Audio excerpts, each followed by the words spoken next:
Oke, jadi mari kita coba bahas lagi mengenai animenya dari Dead Alive. Dan kali ini tuh sendiri mengenai episode ketujuhnya.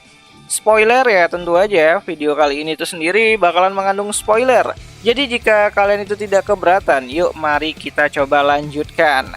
Nah, jadi setelah melihat kematiannya dari Mukuro dan juga Yoshino ya pada episode ke-6-nya kemarin, pada episode ke-7 nantinya kita akan mulai melihat gilirannya si Origami, Nia dan juga Kotori untuk nyusul mereka ke alam baka, dimana Toka yang sudah muak dengan apa yang Mio lakukan lantas mencoba untuk menyerang Mio bersama dengan Origami, dimana Toka yang mencoba untuk mengalihkan perhatiannya si Mio sambil berkomunikasi dengan Origami untuk menjebak Mio di dalam titik butanya, dimana Toka yang berkolaborasi untuk serangan cepat bersama dengan Origami, yang mana Origami yang berdiri di atas pedangnya Toka yang Toka lemparkan dengan tepat lurus ke arah si Mio, dan disusul dengan Origami yang percaya dengan senjata tombak terakhir yang ia gunakan untuk menghabisi Mio malah terkena efek dari Ain itu sendiri.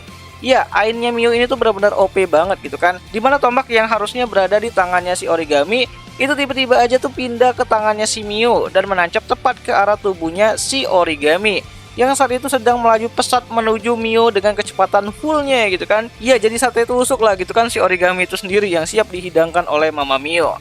Harusnya Origami nih ganti kampas rem dulu nih sebelum menyerang si Mio gitu. Ya, intinya di sini Origami tewas dan Mio berhasil mendapatkan kristal spiral lainnya. Namun sebelum itu, kita akan diceritakan mengenai sisi lain dari luar daerah teritorinya si Mio, dimana pada saat itu pasukan Ryuko yang sedang sekarat berusaha untuk pergi menuju ke Fraxinius seperti apa yang Origami perintahkan. Namun ya, karena pada saat itu Fraxinius masih sedang bertarung dan juga berperang melawan kapal terbang Dem, pasukan Ryuko pun harus berusaha untuk mengambil jalur aman. Sampai pada akhirnya mereka itu diteleport paksa masuk ke unit Fraxinius. Nah, disinilah Ryuko akhirnya bertemu dengan si Kotori dan mendapatkan perawatan yang intens banget oleh si Maria, salah satu AI yang sangat cerdas banget yang ada di Fraxinius. Ya, di sini Artemisia juga akan diobati seperti halnya si Mana dulu ya, dan dikembalikan ingatannya.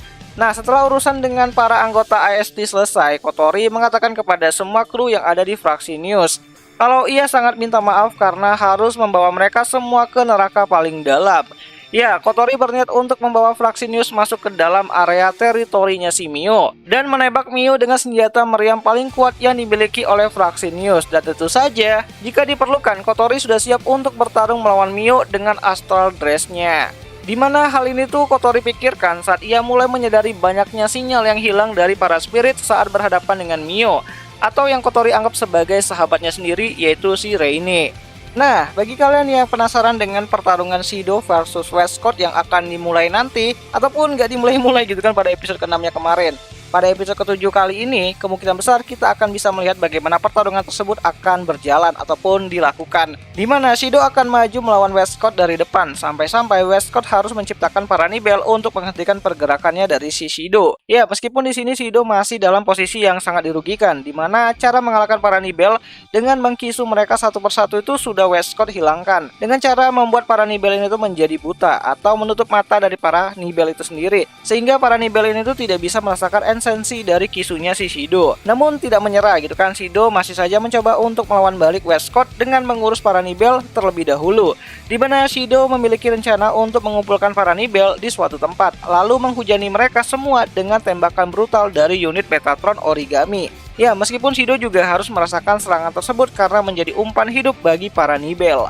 So, pertarungan kali ini tuh sendiri sepertinya akan sampai pada dimana Shido ini tuh akan dibantu oleh Miku dan juga Natsumi yang tiba di daerah pertarungan tersebut, yang mana Natsumi dan Miku itu terpisah unitnya ya, ataupun terpisah kelompoknya dari kelompoknya si Origami. Makanya Miku dan juga Natsumi bisa sampai ke tempatnya si Shido. Lalu ditutup dengan Shido yang berhasil mengeluarkan mode Super Saiyan Jin Blue-nya gitu kan. Ya, ini kocak abis sih asli. Tapi ya berkat serangan tersebut Westcott berhasil ditumbangkan. Sebelum akhirnya episode kali ini tuh sendiri akan ditutup dengan kedatangannya dari Mio ke lokasi Shido untuk memanen spira miliknya si Miku dan juga si Natsumi. Nah, kenapa ada Mio di sana? Hal ini tuh karena di lokasi Mio, setelah kematiannya dari Origami, kapal perang Fraxinius mengalami kerusakan berat akibat menerobos masuk ke area teritorinya si Mio. Di mana pada saat itu Mio berhasil menusuk Toka yang Mio pikir sudah tewas, lalu bertemu dengan Kotori yang muncul dari reruntuhan Fraxinius yang telah hancur. Nah, dari sudut pandangnya si Kotori itu sendiri, ia melihat Mio pada saat itu telah berhasil menghabisi Toka dan juga si Nia. Dimana dengan sedikit pembicaraan dan kondisi Kotori pun yang sedang babak belur gitu kan, Mio pun akhirnya berhasil menusuk Kotori dengan astral dress-nya dan mengambil pecahan kristal Spira dari si Kotori. Ya, sebelum mati Kotori sempat berpikir kalau ia masih mempercayai Reine sebagai seorang sahabatnya. Nah, episode ke-7 kali ini tuh sendiri akan menjadi episode full action sih harusnya. Tidak banyak flashback lagi seperti episode-episode sebelumnya, dimana akan ada lebih banyak spirit yang menjadi korbannya dari keganasan Mama Mio. Dimulai dari Origami, Nia, dan juga Kotori. Ya, sebenarnya di sini Toka tewas juga sih, cuman kesadarannya itu masih bisa diselamatkan oleh kembarannya si Tenka. Dimana Tenka atau alter ego dari si Toka itu sendiri adalah anak Mio yang lahir dari spirit murni, bukan seperti spirit lainnya yang diciptakan oleh tubuh manusia. Ya, ini makin seru sih harusnya untuk diikuti, karena memang isi dari light novel volume ke-18 Mio Game Over ini tuh sendiri benar-benar bikin game over untuk para spirit. Nah, jadi siapa di sini yang nggak sabaran lihat Mama Mio kill Westcott yang udah nggak bisa gerak lagi karena udah dihajar sama si Shido pakai Kamehameha lagi gitu kan. Apalagi Shido berniat untuk menghabisi Westcott yang akhirnya bisa dihentikan oleh si Miku dan juga si Natsumi yang ada di sana. Ya, untung aja di sini Shido masih bisa nahan emosinya ya. Kalau enggak ya udah babak belur dan juga koit itu si Westcott di tangannya si Shido. So, sebenarnya aku juga masih kurang yakin apakah episode ke-7 kali ini tuh sendiri akan ditutup dengan kemunculannya dari si Mio atau malah ditutup dengan kemunculannya dari klonnya si Kurumi yang sempat Kurumi kirimkan ke masa depan sebelum kematian dari Kurumi asli itu sendiri. Ya, kalau kalian jeli, kalian pasti ingat di mana Kurumi itu mencoba untuk menembak Mio. Namun tembakannya itu meleset, yang mana tembakan itu sebenarnya itu mengenai salah satu klonnya dari Kurumi. Yang mana tembakan tersebut itu mengirim salah satu klonnya Kurumi ke masa depan untuk membantu si Shido. Benar-benar the best banget kan si waifu yang satu ini. Dimana misi Kurumi klon ini itu sendiri adalah untuk memberikan Shido asupan peluru ke-12 yang membuat Shido bisa merubah alur sejarah dengan melompati waktu ke beberapa hari sebelum perang besar terjadi, atau lebih tepatnya mereset semua kejadian di 2 hari yang sudah berlalu, dimana baik Fraxinius maupun Dem hancur dan para spirit mati di tangannya si Mio. Ya, kita lihat aja lah nanti gitu kan bagaimana episode ke-7-nya itu akan berjalan nantinya. Yang mana episode ke-7-nya itu sendiri bakalan kembali tayang pada tanggal 22 Mei 2024, itu hari Rabu malam gitu kan, malam Kamis.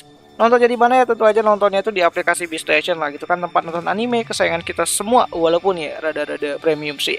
Dan di akhir kata itu aja lah dulu mengenai video kali ini, dan jika ada yang salah aku minta maaf, dan jika ada yang ingin kalian tambahkan, kalian bisa bantu aku dengan cara mengkoreksinya di kolom komentar. Siapa tahu menarik gitu kan, dan sampai jumpa di video yang selanjutnya. Jani.